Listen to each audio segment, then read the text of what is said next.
It's the latest thriller directed by Oscar winner Kathryn Bigelow, A House of Dynamite, a film about nuclear war. As David Martin explains, the movie asks some chillingly real questions about the unthinkable.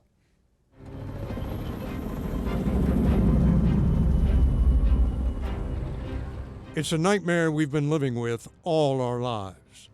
I grew up in an era when we had to hide under our desks in the case of an atomic bomb. So I suppose I was sort of imprinted early on with the prospect of nuclear war. Oh, we got a quick alert, sir? Quick alert. Quick alert. From where? Pacific. SBX-1 detects a ballistic launch. In Kathryn Bigelow's A House of Dynamite, the prospect of nuclear war suddenly becomes an insane reality. Rate of ascent slowing, inclination is flattening. Velocity? A single missile is launched from an unknown location in the Pacific. Is Cheyenne Mountain seeing this? At first, it looks like a test. Let's keep working the phones, everyone. If it is another test, I want to know. But it keeps on coming. Current velocity indicates that the object will go suborbital. Current flight trajectory is consistent with impact somewhere in the continental United States. Holy 19 minutes to impact, and the president, played by Idris Elba, has to make an impossible decision. This is insanity, okay? No, sir. This is reality. The insanity of... The insanity that we would expect a single human being with limited preparation to decide in a matter of minutes the fate of all mankind. Noah Oppenheim, a former president of NBC News, wrote the script. And Kathryn Bigelow, whose previous movies include The Hurt Locker, an all-too-real look at the war in Iraq, and Zero Dark 30 about the hunt for Osama bin Laden, And you're gonna kill him for me. applied her trademark authenticity to the unthinkable. It's my responsibility as a filmmaker, if I'm presenting an environment that really exists, to be as authentic as possible. Did you have the cooperation of the Pentagon in doing this? No, we did not seek that out. Why not? I felt that we needed to be more independent. But that being said, we had multiple tech advisors who have worked in the Pentagon.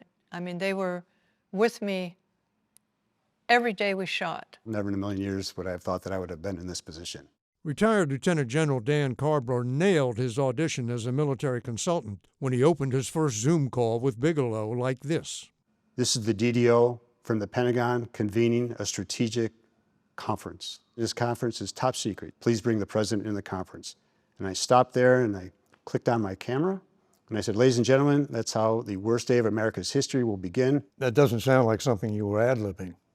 I was not ad-libbing that at all. That comes from a lot of practice.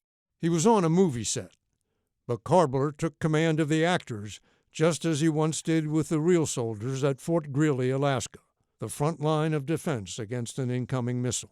How realistic were those scenes? It was super realistic. So I have a son and daughter. And they're both missile defenders. And all I can think about my own kids and how these actors totally nailed it. Object remains inbound. The missile is tracked as it arcs toward the U.S. How long do you have if you're going to try to shoot it down? Less than 10 minutes to make those decisions and to get those interceptors airborne. 2 interceptors launched.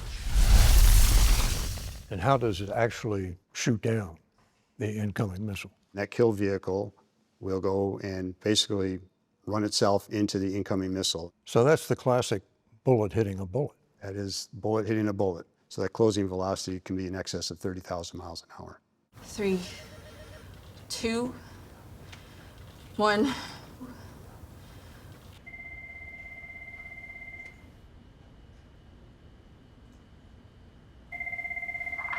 Confirm impact. Confirm impact. Stand by, confirm. What are your odds? I think the movie has it pretty accurate when they talk about 61% chance of killing it. So it's a coin toss?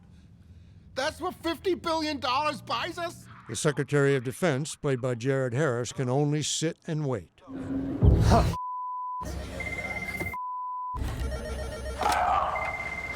Negative impact. The watch officer in the White House Situation Room is played by Rebecca Ferguson. Add SecDef and POTUS to the call. This movie is going to give the American moviegoer a chance to feel what it's really like to work in a space like that. Larry Pfeiffer once ran the real White House Situation Room. There are going to be things that happen in the world that require the immediate attention and action by the President of the United States. And you need to be as perfect as possible. Come on, that's not how this works. Ferguson has all the procedures down pat.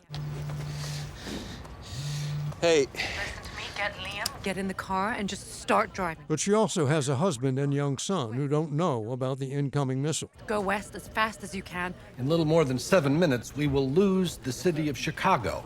The president is confronted with the one crisis he thought he would never face. I had one briefing when I was sworn in. One. And they told me that's the protocol. They told me the same thing. I got a whole briefing on when a Supreme Court justice does. Replacements. Replacements, what happens if the replacement drops out? What to do if the original guy crawls out of his grave and wants his job back? We focused on more likely scenarios. Things we might actually have to deal with. Yeah, well, we're dealing with this. According to Dan Karbler, a real-world president is likely to be just as unprepared. Did you ever do a drill when the real president was involved? No, no, sir. So if it were the real thing, he wouldn't have a lot of practice. I believe the last president to have participated in one of the exercises was President Reagan. Just being ready is the point. Right? Keeps people in check. Keeps the world straight. If they see how prepared we are, no one starts a nuclear war. Right? Like you said before, it's insanity. Your orders, Mr. President. My orders. So at the end of this movie, when people are catching their breath, what do you want them to be thinking? I want people to be reminded that even though the Cold War is long over, the nuclear era is not, and that we live, as the title says, in a house full of dynamite. My question is, how do we take the dynamite out of the walls? Without tearing down the house. Without tearing down the house, exactly.